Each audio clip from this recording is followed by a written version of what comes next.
Hello, sei Charat. If you want to communicate better with others, start developing your mindfulness to achieve full attention. You know why? Because you suck, you idiot. You're just being lazy watching videos on YouTube, don't you have some work to do? Go find some dishes to wash and get out of here. Notice in this brief moment it is quite likely you felt anger, and your anger was a reaction to a toxic communication that I used as an example.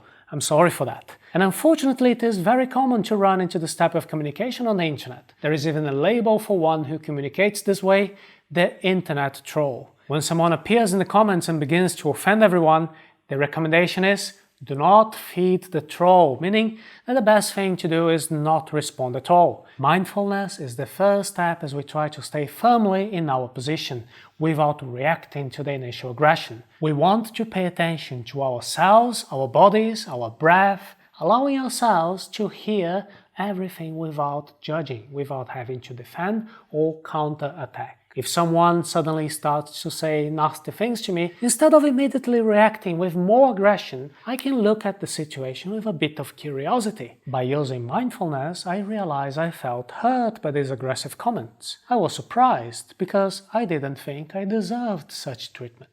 I felt violated, disrespected. Okay, so this was the first step. Mindfulness helped me to understand myself better.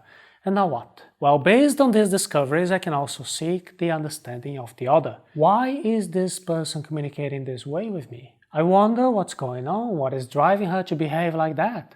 Did she at some point feel attacked, disrespected, violated? Notice how this path leads me naturally to compassion, allowing me to understand. Communication needs understanding. We cannot communicate effectively without this mindfulness. When we try, we immediately react without thinking. If someone offends me, then I punch them in the face. Today we see how to listen with full attention, and for that we should not judge. For example, if a friend starts telling me something about how hard time he went through, and in the middle of the story I feel that urge to stop and say, but it is your fault because you were relaxed, you were careless, you were reckless. I am not focused on the feelings that this person is sharing. My friend is not asking my opinion, he just wants to talk and be heard.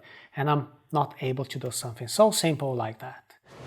In the process of listening, you may want to say something. Be very careful about saying things like, gee, you think you're suffering?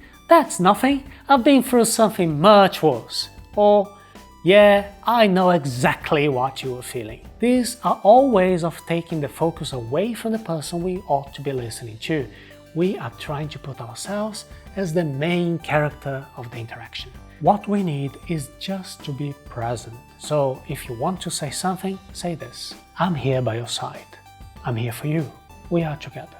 When you say that from your heart, genuinely, then the conversation shifts, you can rise to higher levels. Maybe then they might want your critical opinions, your suggestions, your experiences, but first, there is the need for empathy. You have to show you're fully present. I'm with you, and thank you for being here.